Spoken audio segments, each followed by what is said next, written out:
కేంద్రం కరోనా కేసుల పట్ల హెచ్చరికలు జారీ చేసిన వేళ ఏపీ రాష్ట్ర ఆరోగ్య శాఖ మంత్రి విడుదల రజని విశాఖ జీవీఎంసీ కార్యాలయం నుంచి వైద్యాధికారులతో సమీక్ష నిర్వహించారు.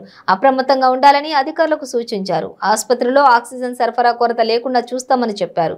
రాష్ట్రంలో కోవిడ్ కొత్త వేరియంట్ కేసులు నమోదు కాలేదని చెప్పి వైద్య ఆరోగ్య శాఖ మంత్రి విడుదల రజని స్పష్టం చేశారు.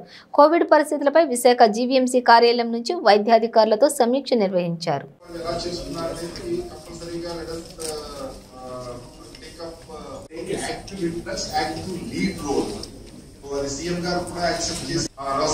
Namaste. So yeah, I have just joined and Chara Manola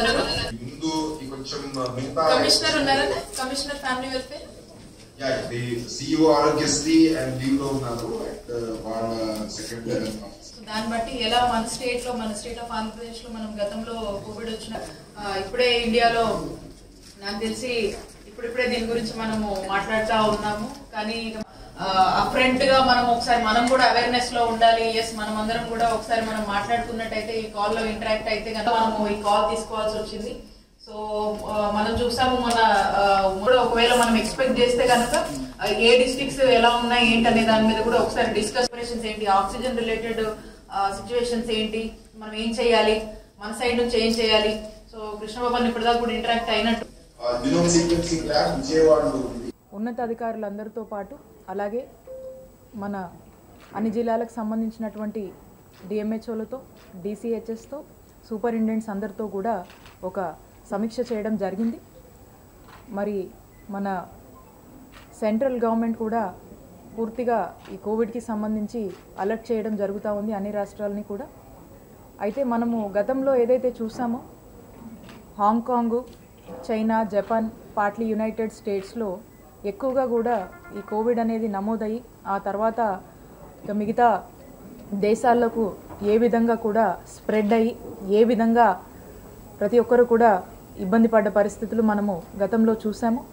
అయితే ఆ విషయానికి వస్తే మన రాష్ట్ర ప్రభుత్వము, మన జగనన్న ప్రభుత్వము చాలా చక్కగా ఏపీ ఒక రోల్ మోడల్గా మన దేశంలోనే కోవిడ్ హ్యాండ్లింగ్ విషయంలో నిలిచిన సంగతి ప్రతి ఒక్కరికి కూడా తెలుసు. అది ప్రూవ్ అయినటువంటి పరిస్థితులు కూడా ప్రతి ఒక్కరు కూడా చూశారు.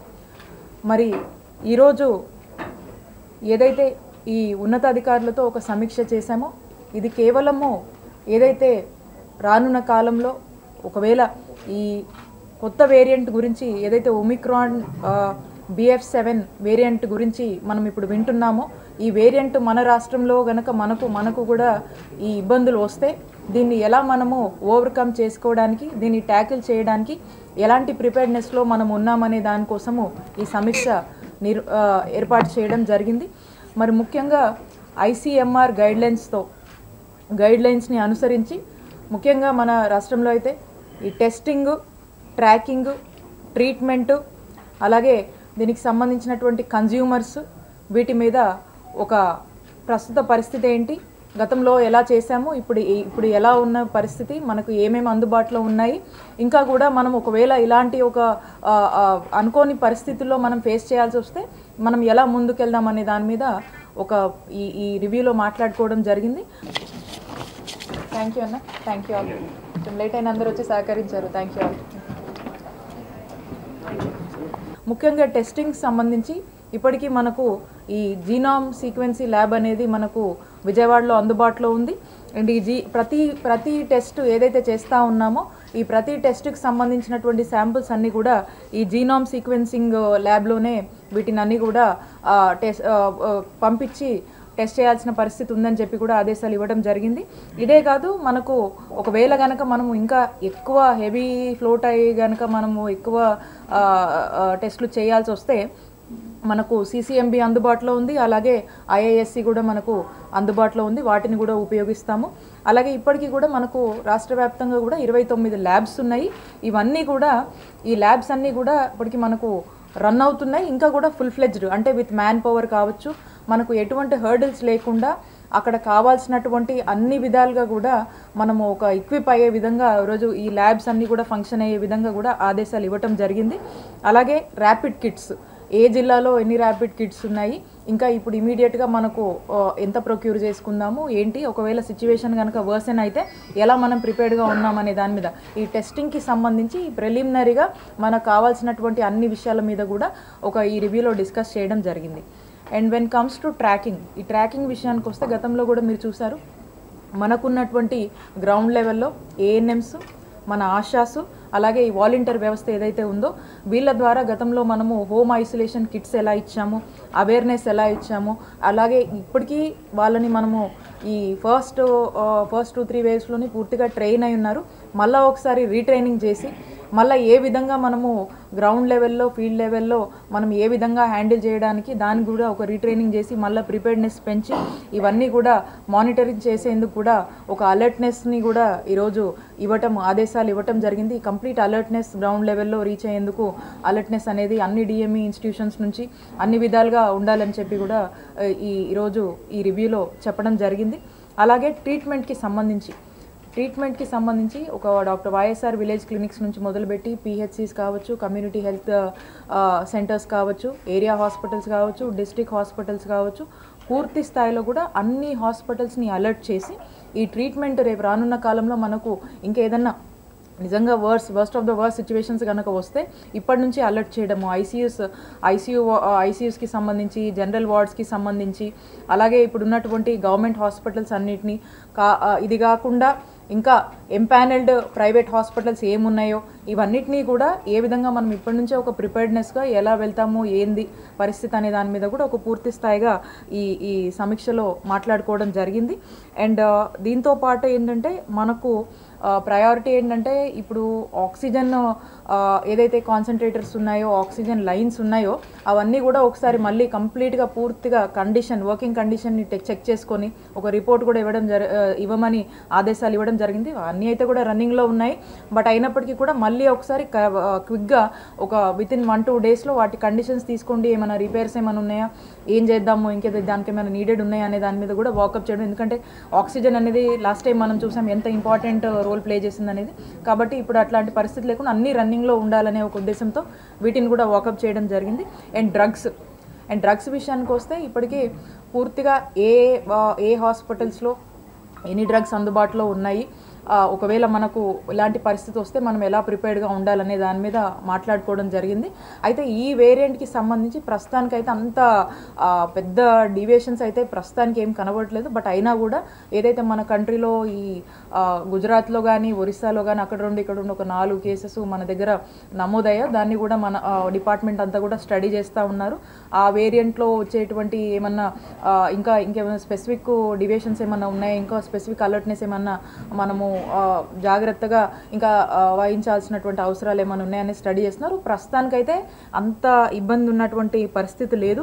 ఎందుకంటే ఇప్పుడున్న పరిస్థితుల్లో అయితే కనుక నార్మల్గా గతంలో కోవిడ్ ఎలా అయితే ఉందో ఇది కూడా అలాంటి వేరియంట్ లాగానే ఉంది. కాకపోతే it's coming up with different this thing. అయితే ఇంకా కూడా ఏదైనా ఉంటే కూడా జస్ట్ దాని తగ్గటువంటి అప్గ్రేడేషన్స్ కూడా జరుగుతాయి. అండ్ డ్రగ్స్లో గతంలో ఈ రెమిడిసివిర్ కావచ్చు, టోసిలిజుమాబ్ కావచ్చు, అండ్ బ్లాక్ ఫంగస్ అనేవి ఏవైతే మనకు ఈ బ్లాక్ ఫంగస్ లాంటివి మనం ఫేస్ చేయాల్సి వచ్చిందో వీటికి కూడా ప్రిపేర్నెస్ అంటే ఈ సైడ్ ఎఫెక్ట్స్ కానీ ఇంకోటి కానీ ఉంటే వీటి విషయంలో కూడా ఎక్కడ కూడా మనము అజాగ్రత్తగా ఉండొద్దు.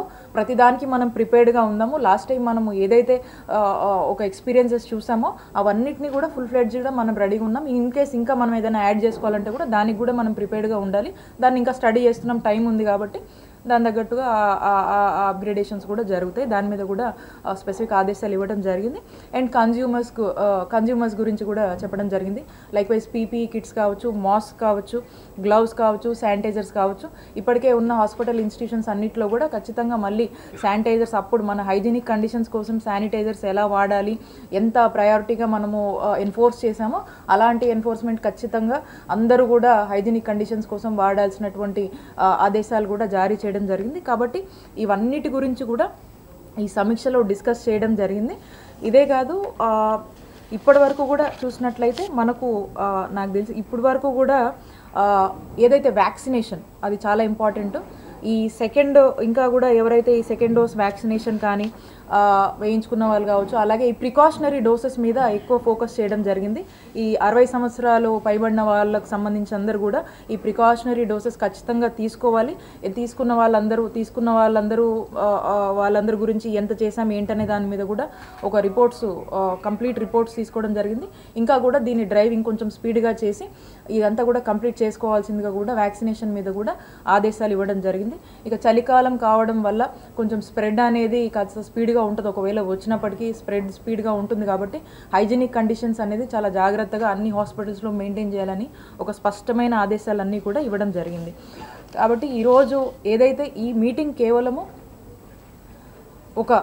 మన రాష్ట్రంలో ప్రస్తుతానికి పరిస్థితి ఏంటి, మనము ఎలా ప్రిపేర్డ్గా ఉన్నాం, రేపొద్దున ఇలాంటి పరిస్థితిని మనం ఎదుర్కోవాల్సి వస్తే మన ప్రిపేర్డ్నెస్ ఏంటి, అన్ని జిల్లాల్లో ప్రిపేర్డ్నెస్ ఏంటి, క్షేత్రస్థాయిలో మనం ఎలా ఉన్నామో ఇంకా ఏం కావాలి అనే దాని మీదకి ఒక ప్రిపేర్డ్నెస్, ఒక అలర్ట్నెస్ కోసము చేసుకున్నటువంటి ఒక సమీక్ష.